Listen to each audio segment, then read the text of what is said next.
Hoje eu vou falar de outro aspecto muito interessante da nossa tradição paulista e do nosso folclore.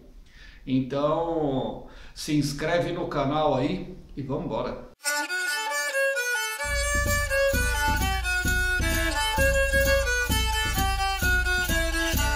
Todos sabem que na época da colonização, na época da ocupação do território aqui em São Paulo, os jesuítas aglomeravam os índios em pequenos aldeamentos.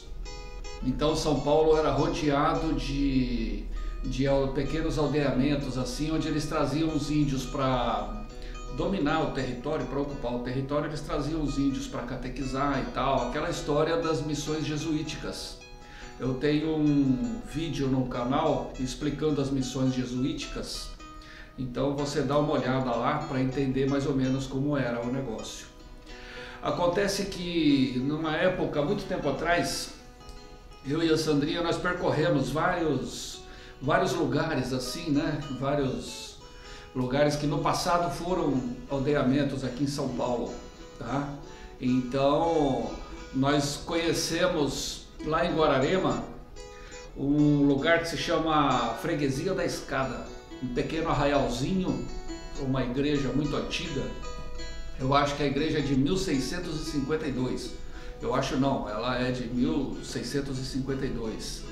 E é um quadradão assim, né, com uma igreja bem antiga e um monte de casas em volta. É o que era um arraial antigamente, né? Então esse pequeno aldeamento aí, ele foi um arraial, e dizem que o Dom Pedro I transformou em freguesia, porque dizem que o Dom Pedro era caminho dele, né? Essa Mogi das Cruzes ali, onde hoje é Guararema e tal, diz que era caminho do Dom Pedro. Inclusive dizem que foi ele que trouxe a imagem para essa igreja aí, a imagem de Nossa Senhora da Escada. Acontece que essa igreja é a igreja de Nossa Senhora da Escada, que fica na Freguesia da Escada, lá em Guararema. Um lugar muito bacana para se visitar, um lugar bucólico, bonito. Um dia eu estive lá com a Sandrinha, há muito tempo atrás, e eu me lembro que no barzinho que nós paramos num boteco assim, né? Paramos para comer um lanche e tal, para conversar com os moradores e tal sobre o lugar. Eu vi na parede assim uma placa, um cartaz de uma festa de São Gonçalo. Então ali é um lugar bastante tradicional, assim, tem bastante coisa ainda. Acontece o seguinte, que essa igreja é a única no Brasil que tem a imagem de São Longuinho no altar, tá? Parece que em Minas tem uma imagem de São Longuinho também, mas eu não sei se é no altar, eu acho que não. Essa de Guararema, o santo está no altar. Ele é venerado a Nossa Senhora da Escada e o São Longuinho. Acontece que o São Longuinho, eu tenho certeza que muita gente pensa que esse São Longuinho é uma coisa folclórica, que não existiu, que é um jeito do povo falar e tal. Mas não é não. São Longuinho foi um personagem da história, ele existiu, ele é citado até na Bíblia. E então vamos lá. O que se diz pelos pesquisadores que estudam a Bíblia, essa coisa toda, é que é o seguinte: o São Longuinho, o nome dele era Longino, que significa o homem da lança. O São Longuinho, ele era um soldado romano. Algumas pesquisas dizem que ele era um soldado, outras dizem que ele era um centurião, um cara já mais importante. Acontece que ele era um daqueles soldados que ficaram embaixo da cruz de Cristo, jogando dados e tal. E ele foi o soldado que espetou a costela do lado direito de Cristo, tá? Então, uma versão diz que quando ele espetou a costela de Cristo, dali jorrou sangue e água. E essa água espirrou no soldado. E dizem que esse soldado, uma versão diz que ele ficou cego, E outra versão diz que ele tinha um problema nos olhos já há muito tempo, de nascença, alguma coisa assim, uma coisa nos olhos, e quando esse sangue, essa água espirrou nos olhos, ele se curou. Então esse soldado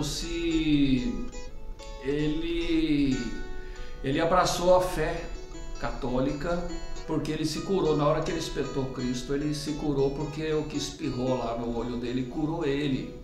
Isso é uma versão, a versão mais contada e mais aceita, né? E ele acabou abandonando o exército romano, foi dado como desertor, e ele ficou perambulando e pregando a palavra de Cristo e tal, junto com os cristãos, no que hoje, na Capadócia, que era a terra do São Jorge também, né? Que hoje é mais ou menos a Turquia, tá? Só que ele foi descoberto, depois ele foi descoberto pelos romanos, foi preso como desertor e pediram para ele negar a fé, né? Tal, ele não negou, ele não negou a fé de Cristo, e ele foi então torturado, vitimizado, aquela coisa toda que faziam, né? Diz que cortaram a língua dele e tal, essas coisas todas. E ele se tornou então mártir católico, tá? Isso naquela época antiga. Acontece que aqui na colonização de São Paulo, os jesuítas fizeram, os índios na verdade, fizeram essa igreja aí lá na freguesia da Escada, lá onde hoje é Guararema. E essa igreja é o seguinte, ela conserva o piso de barro, o piso dela é toda de barro, tá? As paredes dela é de taipa de pilão, porque ela foi construída em 1652, e depois que os jesuítas foram expulsos do Brasil, porque eles foram expulsos do Brasil, né? Em 1732, essa região foi entregue aos franciscanos. E aí os franciscanos fizeram um convento ao lado da igreja, anexo à igreja, tá? E depois de uma época, o negócio ficou Guararema, aquele arraialzinho que tinha ali, foi mais no futuro ele foi mais para um pouco distante ali, porque começou uma escrava ganhou uma terra do seu senhor, uma escrava liberta, ela ganhou como herança um pedaço de terra muito grande. E começou ali um pequeno arraial, isso a quilômetros ali do Arraial da Escada, né? Então começou um comercinho ali, aquele pedaço do Arraial da Escada ficou esquecido. E depois passou a linha do trem, aí que acabou mesmo, aí a cidade começou a se fazer lá pro lado da linha do trem, e esse Arraial da Escada ficou esquecido. Aqui essa igrejinha ficou abandonada há muitos anos. E aí foram restaurar essa igreja, depois de um tempo foram restaurar essa igreja.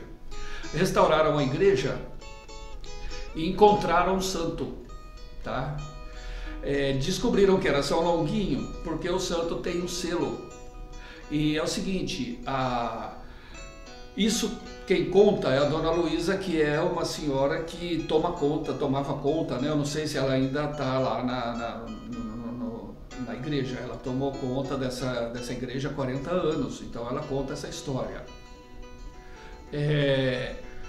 Os índios fizeram santo, eu acho que os próprios índios fizeram santo a mando dos padres, né? Alguma coisa assim parecida, como acontecia antigamente. E os padres, eu sei lá, colocaram um selo, um nome no santo lá. E aí quando foram restaurar essa igreja, acharam esse santo num malotão lá, grandão, todo desconjuntado, todo ferrado, e com esse selinho do São Longuinho. Mais uma história estranha também, uma história que talvez seja folclore, assim, uma história bem fantástica, é que o marceneiro da obra começou a caçoar do santo e tal, fazendo chacota e tudo, e diz que nessa noite que ele encontrou o santo e começou a fazer chacota, brincadeira com o santo, diz que essa noite ele não conseguiu dormir, ele começou a ter pesadelos e tal, e estava muito ruim. No outro dia, ele não quis trabalhar, ele falou, não, eu vou restaurar o santo e deixar o santo bem legal mesmo, porque eu acho que esse santo está querendo me dizer alguma coisa. Quer dizer, é uma madeira, um pedaço de pau, mas na cultura popular, na fé e essas coisas todas, isso significa muita coisa. Você não pode esquecer que tá certo que nos dias de hoje isso pode estar muito distante da gente, mas quando eu tinha 16, 17 anos, todo mundo acreditava em assombração, todo mundo tinha medo do escuro e todo mundo acreditava em alma, espírito, penado assim, essas coisas, entendeu? Isso quando eu tinha 16 anos. Imagina lá em 1700, 1800 e pouco, o que não se acreditava, né?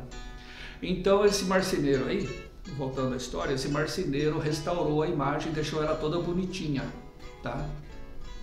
E é o seguinte, aí começou a veneração do São Longuinho e tal. Essa história dos 3 pulinhos, dizem que é coisa dos índios, que os índios é que inventaram essa tradição dos 3 pulinhos, ninguém sabe na verdade. É o São Longuinho, se você me ajudar a encontrar o que eu procuro, eu dou 3 pulinhos e 3 gritinhos. Porque todo mundo fala dos pulinhos, mas ninguém sabe, tem os 3 gritinhos também, que você tem que pular dando gritinho, tá? E eu vi uma entrevista da Dona Luísa, que tomou conta dessa igreja aí durante muitos anos, Natal, 40 anos, que muita gente vai lá pagar promessa e dá os pulinhos lá, tá? Então ela disse que teve um casal que deu, acho que 4.000 pulos, 4.000 pulinhos. E ela falou que teve uma turma de boliviano também que foi lá e deram não sei quantos 1.000 pulinhos, tá? Isso acontece de vez em quando, vai umas pessoas lá pagar promessa com pulinhos. Então o São Longuinho é uma coisa que a gente, desde criança a gente escuta falar, né? São Longuinho ajuda, ele é o santo que ajuda a procurar as coisas, a encontrar coisas perdidas. Disse também, nos escritos oficiais da Igreja Católica, que esse santo era baixinho e que ele, nas festas em Roma, ele conseguia ver embaixo das mesas, conseguia ver assim nos lugares mais fáceis. Então por isso que ele encontrava as coisas e entregava para os seus donos, né?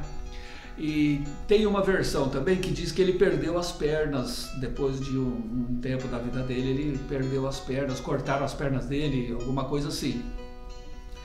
Então tem várias histórias paralelas, essas coisas do folclore do povo, assim, tem várias histórias paralelas, porque ele tem até no Oriente tem essa tradição do Seu Longuinho. Até em países asiáticos teve isso, porque os católicos levaram, né? Os padres levaram para lá. Então é o seguinte, a gente pensa que é uma coisa assim da tradição, do folclore e tal, não sei o que, não, mas ele existiu. Ele está no Evangelho de São João, fala desse soldado.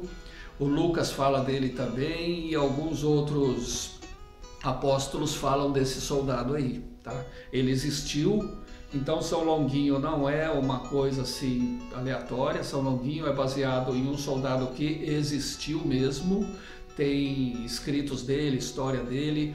Ele foi canonizado pelo Papa Silvestre II no ano de 999. E uma coisa estranha também que aconteceu nessa canonização foi que uma parte dos documentos foram perdidos na época antes da canonização. Eles perderam lá em Roma, perderam a papelada do São Longuinho, e o próprio Silvestre II, que era o Papa, ele fez uma promessa para o São Longuinho, entendeu? Ele invocou o São Longuinho, porque ele é o santo que ajuda a encontrar as coisas. E dizem que ele encontrou depois dele invocar o São Longuinho, ele encontrou essa papelada, tá? E canonizou. Ele foi canonizado então em 999. É um santo canonizado da Igreja Católica. Ele não é um santo popular somente assim, tá? Então é isso aí. Coisas que eu acredito que muita gente não sabia, né? Então São Longuinho é um santo e provavelmente a única imagem dele está nessa igreja que fica na freguesia da Escada, que é um bairro um pouquinho afastado lá de Guararema, aqui bem encostadinho em São Paulo, região metropolitana. Então isso aí foi mais uma curiosidade, mais um aspecto da cultura popular da nossa tradição paulista, tá bom? Então, boa sorte a todos aí e até a próxima!